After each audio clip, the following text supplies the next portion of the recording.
네, 안녕하세요. 오토플레이입니다. 저는 지금 볼보 XC90 T8 모델을 시승하고 있어요. 정확한 명칭으로는 볼보 XC90 T8 울트라 브라이트 모델인데요. 편의상 그냥 XC90이라고 부를 거고 T8이라고 부르겠습니다.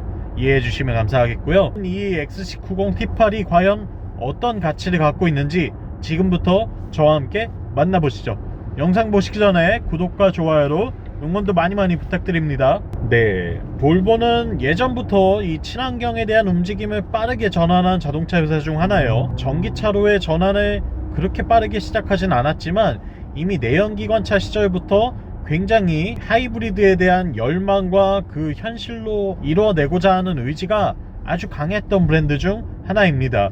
왜냐하면 사람의 안전을 뛰어넘어서 사람이 살아가는 이 지구의 환경까지 생각하는 그런 윤리적인 책임을 갖고 있는 자동차 브랜드이기 때문이죠. 때문에 볼보는 여러 방면에서 이 환경과 지구 그리고 사람을 공존시키기 위해서 많은 노력을 하는 자동차를 만들어 왔습니다. 그 첫 시작이 마일드 하이브리드 엔진들을 만드는 거였고요. 48V 마일드 하이브리드 파워트레인을 통해서 연료 효율성을 좀 더 높이고 환경 오염을 좀 더 낮추는 그런 역할을 해주고, 여기에 디젤 엔진들을 모두 다 빠르게 삭제해버렸죠.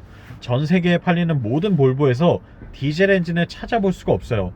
예전에는 디젤이 친환경으로 각광받던 시절에는 볼보도 역시나 디젤 엔진을 잘 만들던 회사 중 하나였는데, 그런 중요한 파워트레인 중 하나를 그냥 빠르게 다 없애버렸습니다.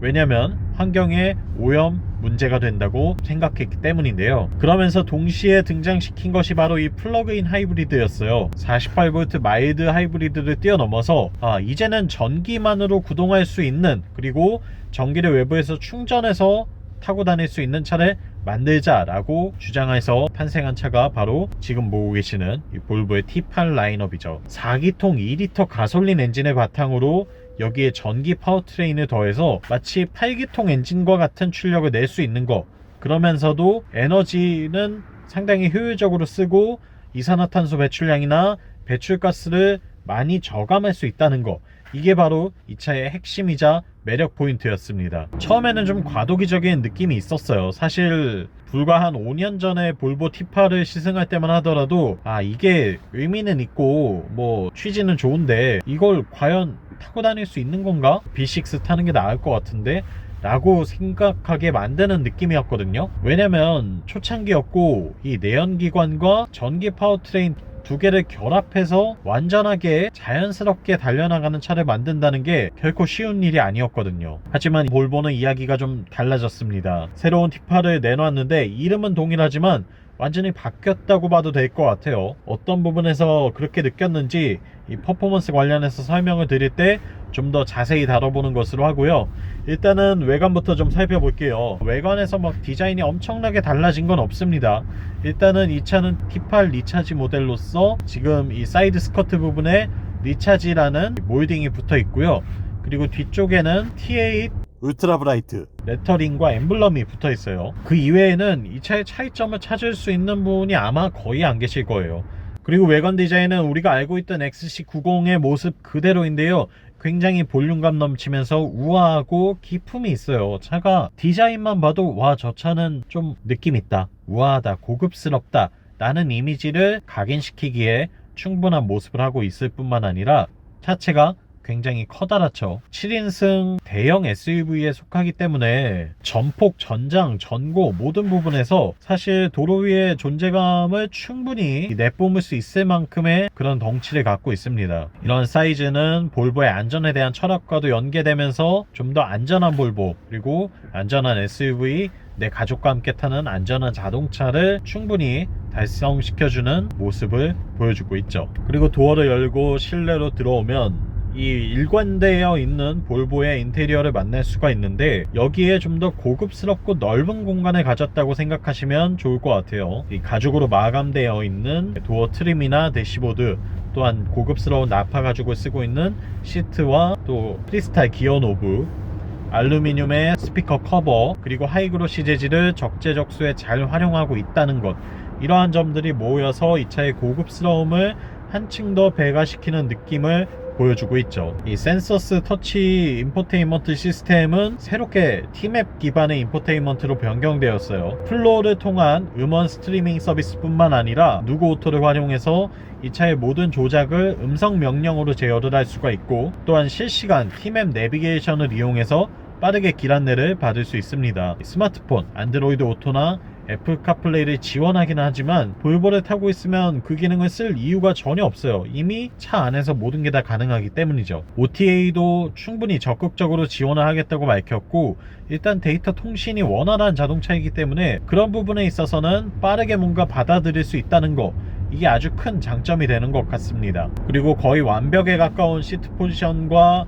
이 안락한 느낌, 장거리 주행을 하더라도 전혀 피로도가 쌓이지 않는 만족스러운 시트의 질감 또한 굉장히 칭찬할 만한 요소 중에 하나라고 할 수 있고요. 그리고 바워센 윌킨스 오디오는 정말 칭찬이 아깝지 않은 그런 사운드를 들려주고 있죠. 언제 듣더라도 굉장히 만족스러운 오디오 품질을 경험할 수 있게 해준다는 점에서는 매우 가치가 높습니다. 진짜 이 차의 오디오는 제가 시승할 때마다 감탄하고 있어요. 정말 만족스러운 사운드를 제공해 줍니다. 또한 다양한 음색 효과를 통해서 스튜디오, 콘서트홀, 또 다양한 무대 위에 있는 것 같은 그런 느낌까지도 재현해주는 이 시스템을 갖추고 있는 것도 매력이라고 할 수 있겠죠. 열선, 통풍 뭐 이런 것들은 모두 다 갖추고 있고요. 마사지 시트 기능까지도 포함하고 있습니다.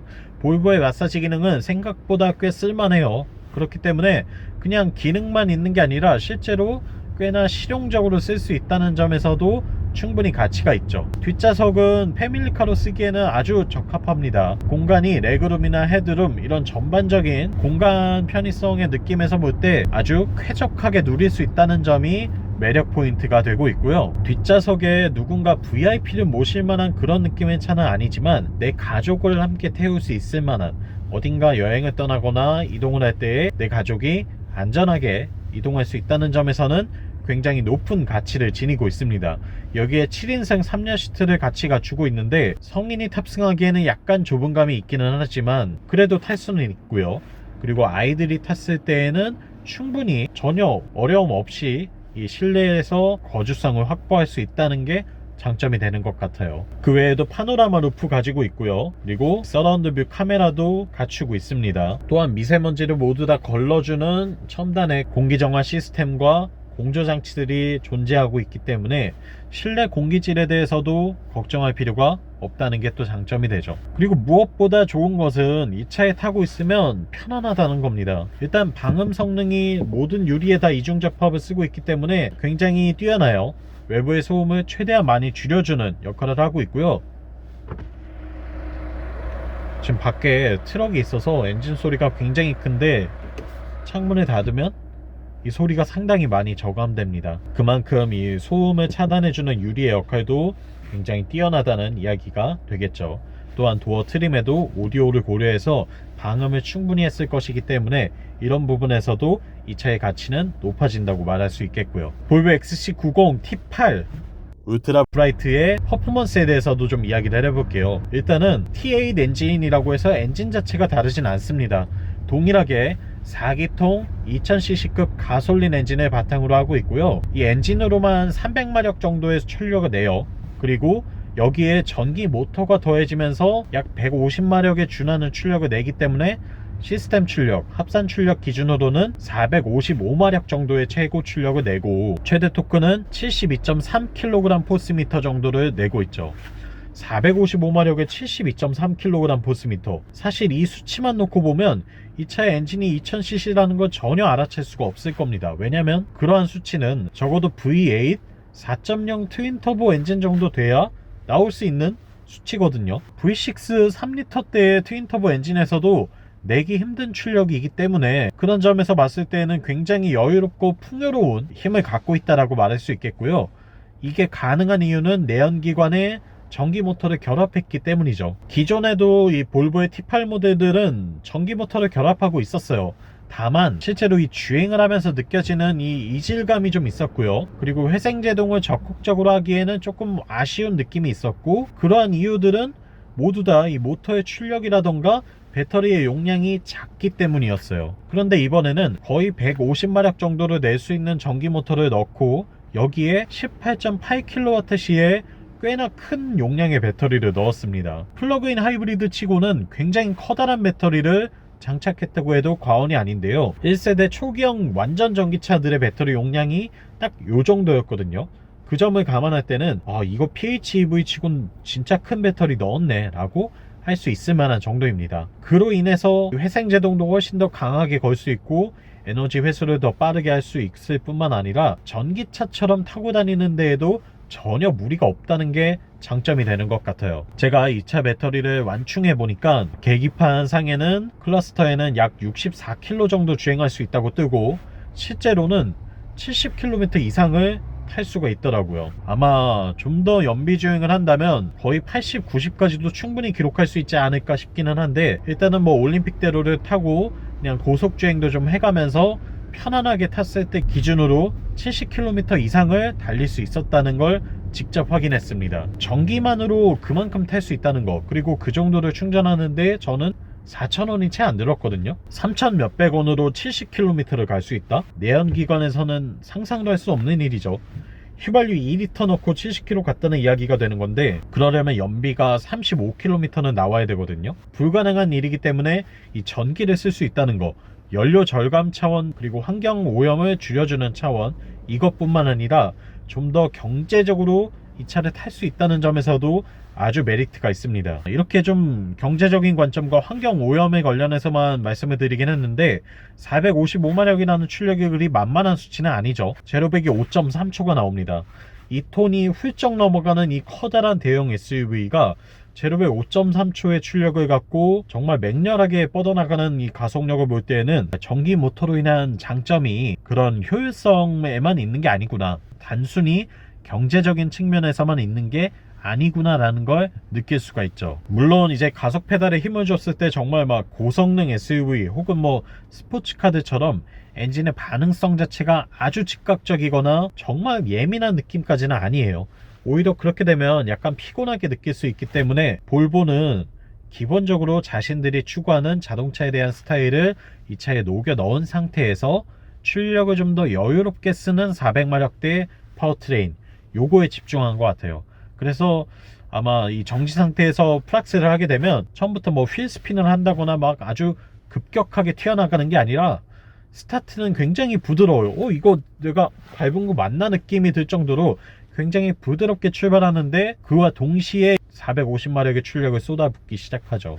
아마 세팅 값으로 제가 볼 때는 제로백을 거의 5초 플랫 또는 4초 후반까지도 만들 수 있었을 것 같은데 일부러 막아놓은 것 같습니다. 어쨌든 그렇게 빠르게 달리고 뭔가 튀어나가면서 위험하게 운전하는 건 볼보가 추구하는 이 철학과는 거리가 멀기 때문이죠. 그런 이유들 때문에 사실 볼보는 드라이브 모드 변경 버튼도 물리적으로 어딘가에 두지 않았어요. 충분히 배치할 공간이 있는데 일부러 삭제를 해버렸죠.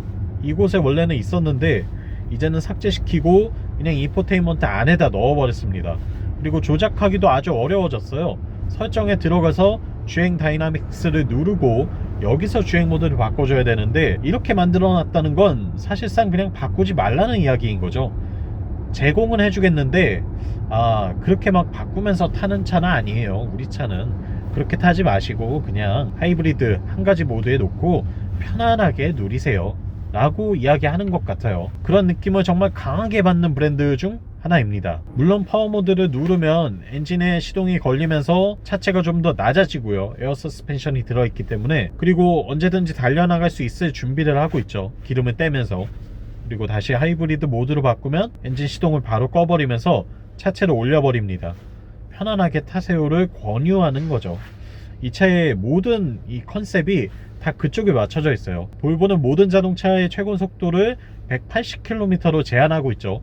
180km/h로 제한하면서 안전에 대해서 좀 더 높은 가치를 반영하고 있습니다. 그 이상으로 달리는 건 필요치 않다라고 판단하는 거죠. 실제로 우리가 도로 위에서 180 이상으로 달릴 일은 극히 드물잖아요. 그리고 매우 위험하기도 하고, 또 어떻게 보면 이 법이 정한 기준을 벗어나는 것이기도 하니까요. 제가 칭찬해주고 싶은 건 초기형 T8을 타봤기 때문입니다. 볼보의 초기형 T8들은 앞서 말씀드린 것처럼 뭔가 어색하고 엉성했어요.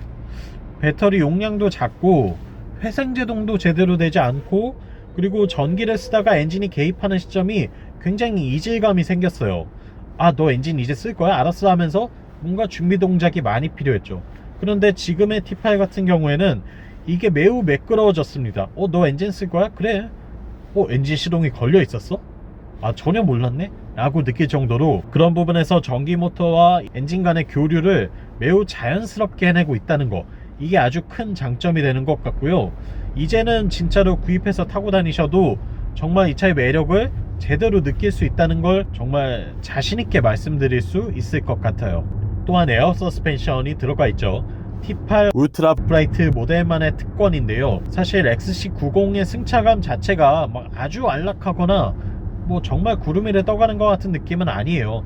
B6 같은 모델을 타보면 생각보단 좀 단단하네, 탄탄하네 라고 느끼실 정도고, 독일차 같은 느낌인데 라고 생각하실 수도 있을 정도예요. 그런데 이 T8 모델 같은 경우에는 앞뒤로 에어 서스펜션을 적용을 하고 있죠. 그리고 포시 셰시 컨트롤 기능까지 넣어놨어요. 때문에 주행을 하고 있을 때 전반적으로 에어 서스펜션 특유의 구름 위를 떠가는 것 같은 둥둥 다니는 이런 느낌들을 어느 정도 받을 수 있습니다. 물론 이게 아주 막 그렇다고 해서 정말 솜털 같은 스펀지 같은 느낌까지는 아니고요. 휠 사이즈가 21인치에 달해서인지 아무래도 이 작은 요철 그리고 빠르게 요철을 넘어 다닐 때에는 충격이 좀 다가오기는 해요. 이거 유압식 서스인가? 라는 생각이 들 정도로 그런 느낌이 있기는 한데, 그런 영역을 제외하고 좀 이렇게 완만한 범프를 지나거나 할 때에는 에어 서스펜션의 매력을 10분 경험할 수 있습니다. 그 점이 이 차에 높은 가치를 주는 것 같고요. 여느 B6 XC90과는 완전히 다른 승차감을 제공해주는 매력 포인트가 되기도 하죠. 1000만원 더 써도 될 것 같은데 라는 생각이 들었습니다. 볼보 XC90 T8 울트라 브라이트 굉장히 매력적인 차예요. 단 한 가지, 충전 시설이 갖춰져 있어야 한다는 거죠. 내가 완속 충전 기능을 정말 제대로 누릴 수 있는 그런 곳에 거주하고 있다면 이 차는 아주 매력적으로 다가올 겁니다. 좋은 승차감을 가졌고요. 그리고 이렇게 시내 주행에서는 전기 모터만 서서 다니기 때문에 엔진의 소음이나 진동을 전혀 느낄 일이 없고요. 그리고 70km 타는데 3,000원이면 되고요. 여기에 뛰어난 오디오와 각종 편리한 옵션들, 주행 보조 장치와 에어 서스펜션의 완벽한 승차감까지 모든 걸 다 누릴 수 있다는 점에서는 진짜 이 차를 사지 않을 이유가 있을까라는 생각이 들 정도이고요. 그리고 나와 내 가족을 생각한다면, 안전을 좀 더 고려한다면 볼보는 최고의 선택이 될 수 있겠죠. X5, GLE, Q7 이런 모델들과 많이 비교를 하십니다. 이미 명성이 높은 독일 3사의 경쟁 모델들이기도 하고, 사실 이 가격 정도 되면 그래도 독일차 타야 되는 거 아니야 라는 생각을 가지실 수밖에 없거든요. 근데 제가 말씀드리고 싶은 건 딱 한 가지인 것 같아요. 직접 한번 시승해보세요. 직접 한번 타보시면 제가 이야기하는 부분들이 어떤 건지는 명확하게 감이 오실 거고, 그 경쟁 모델들도 정말 좋은 차인데 그 차들의 장점이 나와 맞는지, 아니면 이 차의 장점이 나와 맞는지는 여러분이 정확하게 결정하실 수 있을 겁니다. 그 판단이 쓴다면 남은 건 구매뿐이겠죠. 네, 이 차의 단점을 말씀을 안 드린 게 있는데, 차가 그럼 단점이 없냐라고 하는 분들이 또 분명히 계실 것 같아서 말씀을 드리자면, 일단은 전기 모터와 이 내연기관 엔진이 돌아가는 시점들을 좀 더 운전자가 뭔가 설정을 통해서 컨트롤할 수 있게 해주던가, 아니면 좀 더 능동적으로 계속 변화가 되는 형태로 모드를 만들어주면 좋겠다는 생각은 듭니다. 왜냐면 지금은 거의 제가 볼 때는 웬만한 출력, 시내 주행의 출력 범위 내에서는 엔진이 돌아갈 일이 거의 없도록 세팅을 해놨거든요. 그러니까 100, 120으로 달리고 있어도 이걸 가속을 그냥 완만하게 해주면 계속 전기만 씁니다. 그러다가 나중에 전기를 다 쓰고 나서 시내에서 타고 다녀야 될 상황이 오면 그때는 엔진을 돌려야 될 수도 있겠죠. 이게 오히려 더 비효율적이라고 저는 생각한 거거든요. 어차피 전기 모터는 시내 주행에서 효율이 더 좋은 거고, 엔진은 고속 주행에서 효율이 더 좋은 거기 때문에, 예를 들어서 시속 80km 이상으로 올라가면 엔진을 가동시켜 준다거나, 그리고 시내 주행인 게 감지가 되면 전기 모터를 쓸 수 있도록 에너지를 어느 정도 비축해 둔다거나, 이런 좀 더 능동적으로 쓰는 것 같은 이 계속 변화가 되는 모드가 있었으면 좋겠다는 생각이 들어요. 지금은 제가 이 차를 800km 이상 타고 다닌 경험으로 봤을 때에는 그냥 전기가 있으면 무조건 전기부터 다 쓸 때까지 활용을 하고 그 뒤에 엔진을 가동하는 형식인 것 같거든요. 물론 중간중간 회생제동이라던가 뭐 다시 전기를 충전할 수 있는 상황이 되면 충전을 해서 또 쓰겠지만, 기본적으로는 이 전기 모터의 활용도가 좀 더 능동적으로, 좀 더 효율적으로 될 수 있으면 좋겠다라는 생각이 들어서 아마 주행 속도에 따라서 이걸 다르게 컨트롤 해주는 그런 형태가 된다면 어떨까 싶어요. 왜냐면 또 볼보는 사실 엔진 소리가 좀 큰 브랜드잖아요. 엔진의 소음이나 이 진동이 약간 크게 느껴지는 브랜드 중 하나이기 때문에 나중에 이제 시내 주행을 하고 있을 때 엔진만 돌려서 타고 다니는 것보다는 어느 정도 비축해 뒀다가 전기는 시내 주행에서만 100% 쓸 수 있게 하고, 그리고 고속 엔진의 소리가 잘 안 들리는 한 시속 80 이상의 속도에서는 그냥 강제적으로 엔진을 돌려서 미리미리 이 에너지의 효율성, 사용성을 잘 분배할 수 있는 세팅이면 좋겠다는 생각이 듭니다. 그 부분을 제외하면 뭐 거의 단점이 없어요. 그냥 굳이 6기통을 고수할 이유가 있을까라는 생각이 듭니다. 이거 사셔도 될 것 같아요. 이거 왜 안 사지? 지금까지 볼보 XC90 T8 울트라 브라이트 모델을 시승해봤고요. 저는 오토플레이였습니다. 영상 유익하셨다면 구독과 좋아요로 응원도 많이 부탁드리고요. 전 다음 시간에 더 재미있는 차의 시승기로 돌아오겠습니다. 다음번에 만나요. 안녕.